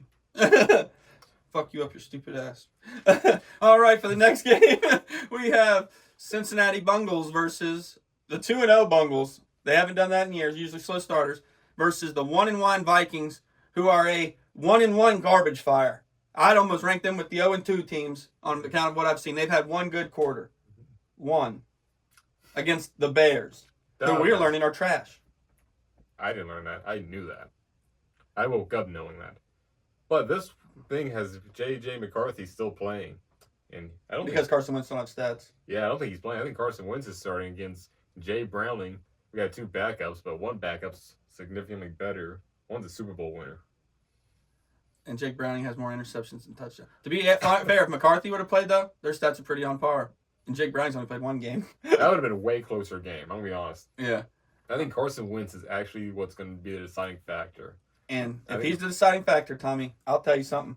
As a guy who had Carson Wentz on his team, he's garbage. He's trash. Trash. Even the Colts were like, we can't start this dude. Oh, no, you can't start him. Yeah. But you're playing against a backup Bengals, and the Bengals' offensive line is also still the offensive line. Chase Brown is the worst rushing yards on a starting quarterback. 90 yards over 2 games. That's 45 a game. 37 carries. Yeah. He's doing terrible. He better get his act together. They're not going to continue with him. Which he was a lock last year. He had scored a touchdown every game, I think. Oh, yeah, I guarantee he's letting down everyone's fantasy. I'm taking the Vikings minus 2.5. Man, it's just such even if they're poop quarterbacks, they both have stellar wide receivers. So, at that point, you can almost throw short balls to them and let them do what they're great at. Like Justin Jefferson, Shamar Chase, people who run, they're both LSU Tigers. It'd been cool if Joe Burrow would have got to play. Would have. Yeah, LSU Tigers, go Tigers. They're great. And then even T. Higgins is a Tiger, but from Clemson. The other Death Valley. Yeah. So, on this one, I'm just going to blindly pick. I'm not picking the Bengals. I'm going Vikings. See, guys, my finger actually landed on Bengals. Are they covering or just the money line? Money line. Oh, no, I'm saying to cover. Okay, we're still not agreeing. Money line. But, the lock will be money line because at 2.5, they're still money. They're winning. That is true. So you agree on that fact? Yes. So we're going lock money line for the Vikings. 2 teams that don't deserve it. 2-0, the San Francisco 49ers versus the 2-0 Arizona Cardinals. Jay, what do you like about this? I want to say that they're missing Kittle. That's huge. But just being a not narcissist, but I guess a negative Nancy for my lack of vocabulary here. Mac Jones. Do you feel like you're actually because Purdy has been to the Super Bowl, but people still don't. He's not on that upper tier. Sure, he's not quite there. You're not this much indifference is what you're getting. Actually, I agree. So they're not missing that much from all these injuries they're having, except for Kittle. That's huge. But you don't have to think of this game in a negative way of saying 49ers are injured and Carolina's not injured because the pieces that are injured are replaceable for now, except for Kittle. He's a big loss, and I think that's where you get Arizona and the matchup predictor at 52%, which shocks me. Yeah, I think at home in San Fran. The problem is the Cardinals played the best team in the league last week and beat them in a fluke fucking I don't know what you'd call it, just kind of mess of an area. Just winning a game. That's what I would call it. No, this is a crazy fluke lottery thing. Getting struck by lightning after you just won the lottery. You know, lightning don't strike twice in the same place. I know, it's crazy. Y'all are 0-2. Yeah, exactly. It never happens. That's why it's so rare. Exactly. You get it. So the Cardinals are unfortunately not biased against them. Yeah, I just think the 49ers are a better team. They're even playing in San Fran. They still have Nick Bosa, McCaffrey, if he's not fucking suffering from a million injuries. I'm going to stick to the feeling I was saying. I'm going to go with San Fran, too. I just think their defense will be able to get after Kyler, make him on. It's always a close game with him. I don't like Kyle Murray. I do not think he's a good quarterback. He's great at Call of Duty, though. That's not his... He's nothing to me. I'm taking 49ers, cover, minus 1.5. I'm going 49ers money line. Lock will be the money line. Bitch. Oh, here we go. Here we go. Here we go. Yo. Washington Commanders. Hail to the Redskins. Because the Commanders one just sounds weird. There's too many syllables are fitting in the same song. Yeah. Hail to the Redskins. Commanders are at home in Landover, Maryland. You got the visiting Las Vegas Raiders, both 1-1. Vegas. I like Vegas. They have Gino. He's a great guy. Stat line doesn't show that right now, but he's a great guy. 542 yards, but we'll ignore the 4 interceptions on 1 touchdown. We'll ignore that. He's a good guy. Mm-hmm. Commanders, maybe out Jaden Daniels. This Commanders fan, I hope he sits out. That scares the death out of me that he's going to go out there with a pre-injured knee. One, he's going to be slower, so they'll get to him easier. Yeah. And then I don't want him to injure that any worse. We've lived through RG3 once, and that was in year 2. So he was fully done. Oh, yeah. So that scares me. I would rather just go with Marcus Mariota. Raiders revenge game. We're at home. We don't have to worry about, the home crowd or anything being against us. It's there for us. The Hogs will be out, baby. We are going to win this game. We're going to cover. We're going to cover. That's a good Raiders defense. That's just how much stock I put in my own team, because I'm going to say we're covering against a team's defense that I will say is good. Yeah. Max Crosby, please go light on us. I'm going to have to go against you on this one. I think cover. But I think money line. I think the Raiders cover. All right. Plus 3.5. I would say we have a real problem if you're taking money line. We have a real problem, Tommy, and we ain't picked the Panthers yet. So watch your language. We ain't picked the Panthers. Geno Smith, when he plays good, he plays so well. But when he plays bad, he plays so fucking bad. I'm a pick party. I'm hoping with the injuries on the Commanders, Eckel, Daniels, that the Raiders finally have a chance to shine. And more importantly, Gentry, my running fucking back, my face. Gentry, like gentrified. Actually scored some goddamn points. Horse's ass. He's at 81. He's the second worst in the whole league. I know. Get your shit together. I'm taking plus 3.5. Plus 3.5. I'm glad we got a reduced spread, but I think that's Jaden Daniels being out. It was started at minus 6.5, but I think that's 100% Jaden being out. Sure. So I like the spread, but minus 3.5. Like I said, Raiders revenge game for Mary Broda. That's one score. Yeah, so all we have to win is by a touchdown. Yeah, field goal won't work. But we're at home. I feel confident in this one. I'm going Commanders minus 3.5. Tommy's plus 3.5. No lock. Yep. Bust in that house because there's no lock. All right, we have another two undefeated teams. Whose O's got to go at 2-0? We got the Los Angeles Rams versus the Philadelphia Eagles. The Eagles are coming in as the minus 3.5 favorite at home versus the Los Angeles Rams. Money line is plus 160 to the Rams. Tommy, are you feeling the reigning Super Bowl champs or this LA Rams team that has retooled their wide receiver room, built for speed seemingly? God, this Rams team is really good. Puka's done great for me. I'll throw that in there. Puka has done swimmingly for me. He's a number one oos. The oos is loose. I want to take an altered spread of the Eagles plus 3.5. I know that's going to be like minus 300 or something, no money. But this is such a toss-em game for me. I do not care for it one bit. This is going to be a good game. I want to say Eagles. If I had to pick off this, Eagles money line. If I do one of my famous gap parlays where I put a spread, but I also take a money line, so it puts your score in like a bracket, I would take, honestly, I think it's pretty nice. Eagles money line, but Rams to cover 3.5. I could see them winning by a field goal. Okay. That's just being risky. If you want to be risky, if I'm being just trying to lock something up here, I'm going plus 3.5 to the Rams. Not terrible. I can see it. So we're going to go no lock on this one. Jay's going plus 3.5 to the Rams. Or plus 3.5 plus the money line. That's way better payout. Or Tommy's going plus 3.5 altered money line to the Philadelphia Eagles. Next game we have teams that were good last year, but we don't know about this year. 500 teams. Detroit Lions 1-1 beat the fuck out of the Bears. My God, did they prove that they had some resentment toward Ben Johnson? Oh yeah. Oh man, they pulled out all the stops. They even had a one touchdown celebration. I don't get it, but the Detroit Lions guy acted like he pulled a hamstring after the touchdown, like to where we were like sat down, then he just hopped up and got up and left. It was weird. I don't get the joke, but if they're doing shit like that to you, they don't respect you as a man. And as they prove, they shouldn't. They shouldn't respect you as a man. You're not even the man in your own house when you lose by that many points. No. Not at all. I think it was like 21-52. Highest score of the season, I think, for one team's gotten. So far, yeah. And it's probably the biggest deficit I'd imagine. It's a big one, 30-something points. It put Jared Goff on the map at 559 yards, 6 touchdowns, 1 interception. He looks like a great quarterback statistically. Lamar Jackson has 6 tuds as well, and I can't see if he has any picks because it's cut off on the screen. I think he does. I'd imagine he does. Yeah. He's a running quarterback. Everyone knows that.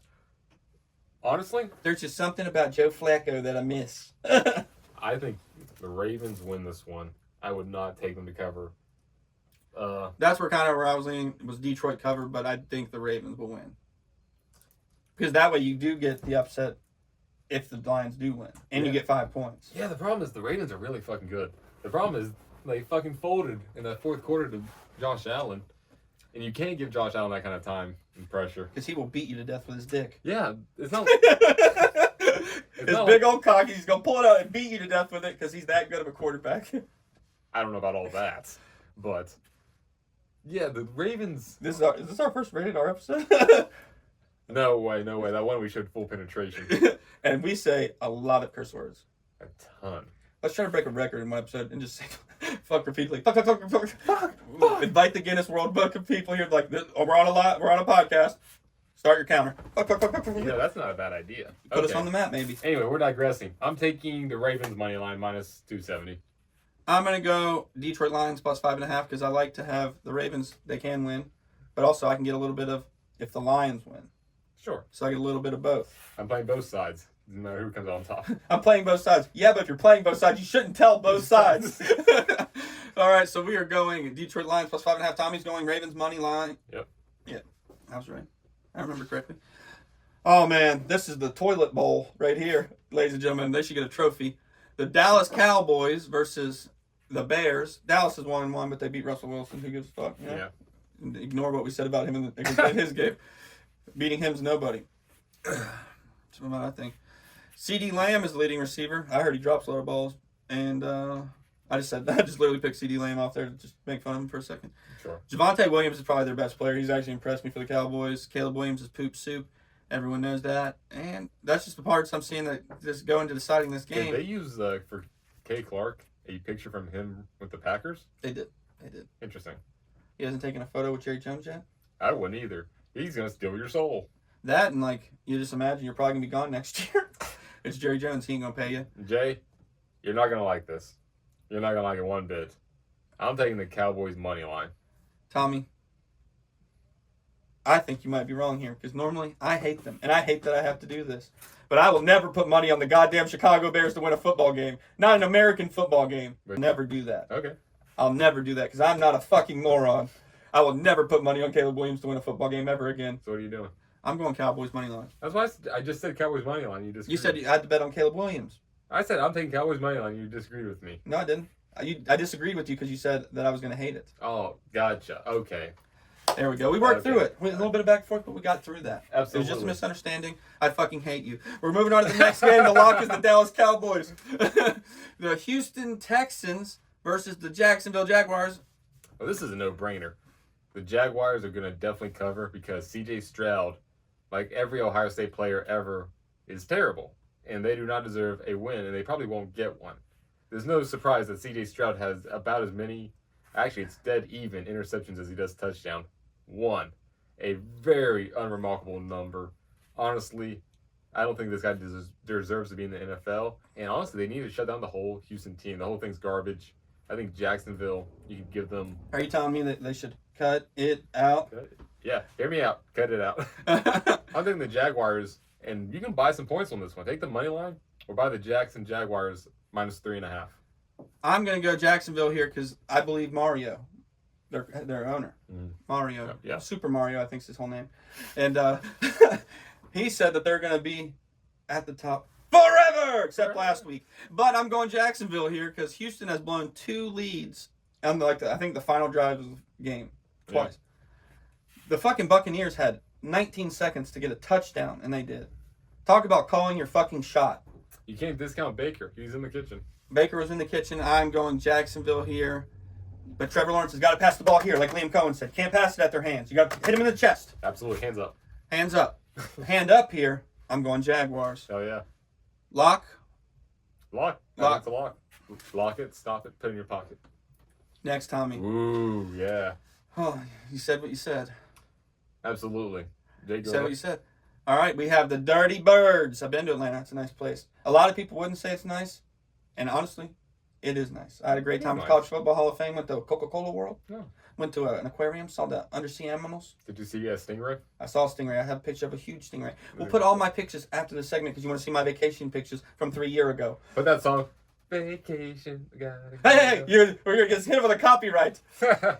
That's just, that's all you get. Versus the Carolina Panthers at home. Yeah. They haven't won. Bryce Young. Has he been in the kitchen? I don't know. He has. Chuba Hubbard, 95 yards in 2 games. Tedero McMillan, rookie, 168. Not bad. That's a rook. Super good. Also, I saw in fantasy last week, Hunter Renfrow lit it up for you guys. I think he had like 28 points, 30 points. Yeah. Had a hell of a fucking second half. Hell of a second half. Y'all needed it because it was not looking pretty in the first half at all. Came out slow. I think the day before they were at a children's hospital reading to kids. That takes a lot out of you. I said what I said about y'all, your marks that you have against your team currently. But I don't know if I can take, it's went up, Atlanta to cover 5.5 against anyone in this league. I wouldn't do it. No. Not even the Browns. So I'm going to take y'all to cover. Tommy, don't burn me on this, bozo. You cannot burn me. Oh, no, this is... I know you have control, immediate control over what happens with Carolina Panthers every week. Do not burn me on this, bozo. I won't. I'll tell you right now, 5.5, I would flip it. The Panthers are definitely going to cover 5.5, win by a touchdown, because conference game, at home, and honestly, the Falcons have been just riding easy street for too long. If you look at their stats, Bryce Young's a much better quarterback than fucking Michael Penis Jr., who has just been beating himself to death. When do you think they're going to put Kirk Cousins in? What do you mean never? I think Kirk has a permanent vacation. Motherfucker's in like Brazil. How bad does Michael Penis has to do? How bad does he have to fuck up the game, Michael Penis? I think he actually has to die. I think he has to be murdered. That's fair. At Utah campus. That's fair. For them to put in first round quarterback. That's fair. That they would have. I think they give him this whole year, even if they don't win another game. And B.J. Robinson, who they love to fucking jerk off, is so okay. He's so mediocre. Weird. You said B.J. Robinson. One, his name is B. John. You said B.J. Should have said suck him off. That would have been funnier. Oh, that would have been. Oh, rats. It's pretty telling when one player has your most receiving and rushing yards. Yeah, he's your only player. Yeah. Where's Drake London at? He was a great receiver for them in the past. He hasn't even got 100 yards to be past B. John? 125? No, they heard they were running a bridge on his wife, and then London took some time out. He heard London Bridge was falling down. That was a stretch, but we know where you went with it. That was a stretch. So I'm taking Panthers to definitely win money line. Well, that means we have no lock then, because I'm going Carolina to cover, which is not the same thing. When they are the underdog at plus money. It's not the same thing. That's not quite. So we're going to move on to the Ponies. The Colts off to a stellar start versus a Titans team that's not off to a stellar start. Cam Ward, 0-2, which, I'll give him this much. That Tennessee was the worst team last year, or they wouldn't have picked first. Yeah. So it's a quarterback that you ranked probably not that great. Sure. Not a high upside. Going to the worst team in the NFL football league. What's happening seems to be on par with that outlook. I think Titans have a culture that they love and respect, and they love being bad, and they commit to it. It's just respectable. I'm not going to talk about this too much because it's too easy. Colts cover -3.5. Make it 7.5. Make it 20.5. They cover. Titans are ass. Tommy, I like where you're going with this on juicing it. The Colts have been on fire. Have not punted. They have not punted. 2 games. 2 punts. Titans, on the other hand, have given the ball to the other team at any chance they can. Cam Ward put it on the ground. He's handed it to the other team. They punted it to the other team. That's just too many balls to the other team who has not punted. Yeah. So I'm going Colts here. Let's do 9.5. That's got to be good. That's plus 6 points. I can see 10. Yeah, give me 10.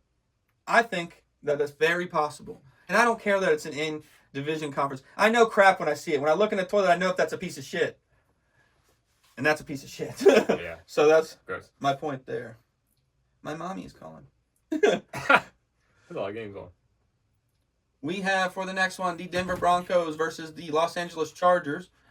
The Broncos are doing lackluster, giving up the game last week. I will say on a somewhat mischievous call. The Colt kicker missed the kick. They then called the Broncos for using their hands to propel themselves over the line. Oh, yeah. So they get a re-kick, make the second kick, win the game. Kind of a rough burn, especially because it was an interior lineman, so it's really hard to see. Like, a ref couldn't have seen it that clear, yeah. Yeah, clearly to be like, that's exactly what happened, because on the replays it was kind of iffy on whether he actually pushed off of them or not, but he did touch them. I guess that's the rule they're going with. Chargers are on fire. They're on fire. The Broncos team, though, preseason, a lot of pundits were saying, Super Bowl team, sleeper, 1-1. Yeah. Not a Super Bowl sleeper team in my opinion yet. They do have a good quarterback in Bo Nix. 2 Oregon quarterbacks going against each other here. What the duck? What the duck? What the duck? This is good time in America. All right, I'm going with the hot hand here. Los Angeles minus 2.5. That's not even a field goal. I think that is money. I think we're gonna lock that in because I love that bet too. Minus 2.5 Chargers at home. A hot team. We're going following the Chargers minus 2.5. Mark, fuck yourself. Go fuck yourself. All right, for the next one, we have the New York Jets versus the Tampa Bay Buccaneers. 0-2 Jets versus 2-0 Buccaneers. Baker was cooking the other night, as Tommy would say, in the kitchen. He was in his bag a little bit. Scored in 19 seconds when he needed to. Yeah. On a fourth down, too. It was a fourth down. He can do it. He has got the sauce. Bucky Irving, an Oregon player. What's with all these? Oh, what the duck? All these duck players on Sundays. I have Breece Hall as my running back, so I hope they just fucking hand the ball off the whole game. Justin Fields is questionable, so they probably will have better quarterback play. Who's their backup? Any idea? Anyone. Could be. Anyone could be. The fucking hot dog guy. They should get Tommy DeVito's from the. I think he just went to the Patriots. Get Danny DeVito from Taxi. He was younger then. Yeah. I say get Frank Reynolds. So I think that's an easy Tampa Bay winning by a touchdown. We don't know who the quarterback is. Yeah. I think that spells it up. Breece Hall, just give him the ball. Let him do something. Let him run the clock for you out. Give him the carries. But, that's the only thing y'all have all day. Like I said, I just don't know who the backup is there. I can't. Tyrod Taylor? No, I don't know. Tyrod's in Buffalo, I think. Yeah. I can't tell you who that is. And that is our last game for Sunday. Did we bet? Yeah, that's everyone for Sunday. All right, guys. That was a wonderful episode. A great episode. We're going to be back next Saturday with another great episode like we are every Saturday. Yeah. Been pretty consistent. Showing up on Saturdays like a good absentee father. Come in, say how's it going, talk about sports a little bit, ask if anyone's been visiting your mom, any guys, anything the court wants to know, stuff like that. It's a good time. The questions that everybody's wondering. But, guys, we're going to let you go. Remember, like, subscribe, comment, leave us your thoughts on the episode. If you have any takes, leave them down there in the comments. And if you don't mind, give us a share on social medias. That always helps us out a lot. But everyone have a good Saturday. Enjoy all the sports this weekend. And we will see you next Saturday. Remember, make some money. Peace You're out. always one leg away from legendary. Pew, pew. Dance on it. Come on, man. I'm dancing with the fucking stars, man.